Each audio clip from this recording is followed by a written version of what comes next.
Long ago, on the tranquil waters of a vast lake, there lived a monk named Kenta. Kenta had spent many years studying the teachings of the wise masters and was known for his calm demeanor and deep understanding of the nature of the mind.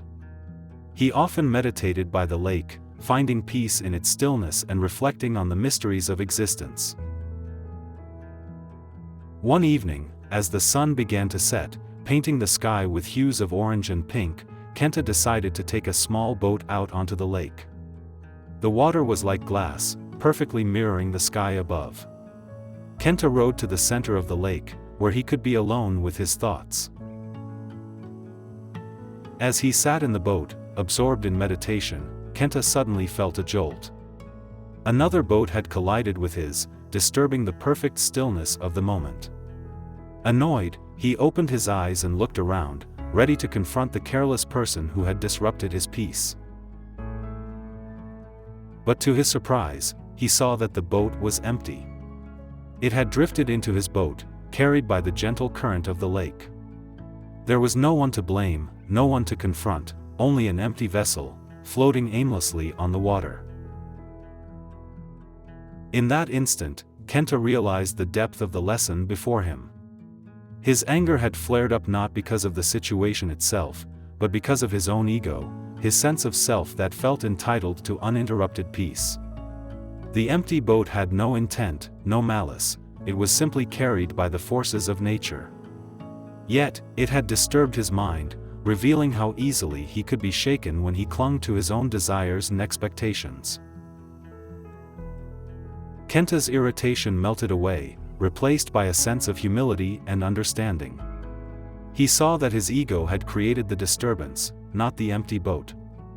If the boat had been occupied, he might have argued, blamed, or held a grudge. But with no one to direct his frustration toward, he had to face the truth: the source of his conflict was within himself. He smiled gently, realizing how often in life he had been like that empty boat, drifting into others' lives and causing disturbance without intent, simply because of circumstances beyond his control. And how often had others done the same to him, unknowingly triggering his anger or resentment. From that day forward, Kenta carried the lesson of the empty boat in his heart. He practiced letting go of his ego, understanding that true peace could only be found when he stopped creating conflict within himself. He learned to navigate the waters of life with greater acceptance, allowing things to be as they were, without clinging to his own desires or expectations. When he returned to the monastery, Kenta shared this story with his fellow monks, teaching them that without ego, there is no conflict.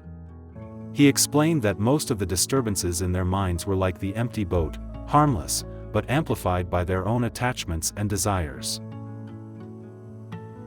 And so, the story of the empty boat became a guiding principle in the monastery, a reminder that the true cause of conflict lies not in the world around us, but in our own minds. By letting go of the ego, one can move through life with a sense of peace and acceptance, untouched by the currents that once caused turmoil.